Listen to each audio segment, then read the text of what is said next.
meron ding ngayon naman guys, nandito naman tayo sa Manolo Bukidnon. Parang ito ata yung kasunod ng Malaybalay. Hindi ako sure pero parang ito na yung Manolo. Wala naman kasing mga building dito, walang mga karatula kung ano na ito. Basta ang alam ko parang Manolo Bukidnon na ito. At parang ito na ata ang last na part ng Bukidnon na madadaanan natin bago tayo makarating doon sa pupuntahan natin. Pero bago tayo makarating doon ay dami pa tayong dadaanan. Pero sa wakas, nandito na tayo sa Barangay Dahilayan, Bukidnon.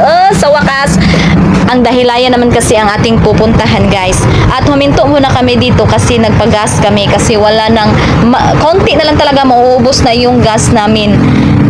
Basig magbaktas na iniguman ani maunang naniguro jud mig tubil kay basig maguyod-guyod mi sa among motor diri guys kay gikan diri sa Barangay Dahilayan padulong jud sa Dahilayan Adventure. Grabe pa kayo kalayo gid guys kay daghan pa kay tagpinyahan nga maagian.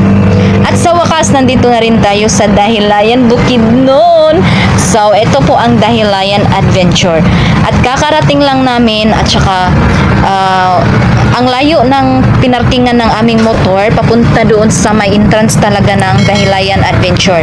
Daghan man good klase ang Dahilayan guys, na ay Dahilayan Adventure, na ay Dahilayan basta daghan og ganang klase ang Dahilayan. Pero ang kaning amo ang napili nga adtuan kay ang Dahilayan Adventure. Ito ang napili ko kasi yung zipline talaga ang pinapangarap kong puntahan at pinapangarap kong sakyan dito.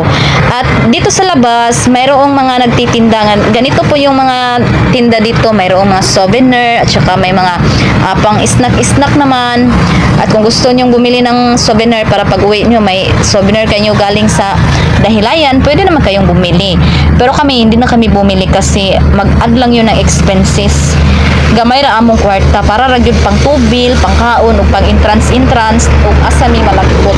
Mao nang dili na gyud mi kapalit-palit og kanang mga souvenir no. Lami nindot gyud unta mo mamalit og mga souvenir. Especially diri lami gyud unta kaayo mo palit og souvenir gikan sa Dahilayan. Pero kay ang amo ang budget lang gyud, basig di na may kasulod diri unya, basig di na may kasakay-sakay ug mamalit pa mig souvenir. At eto nga pala ang may entrance. Dito kayo dadaan. Hindi pwedeng diretso kayo pasok doon sa may gate.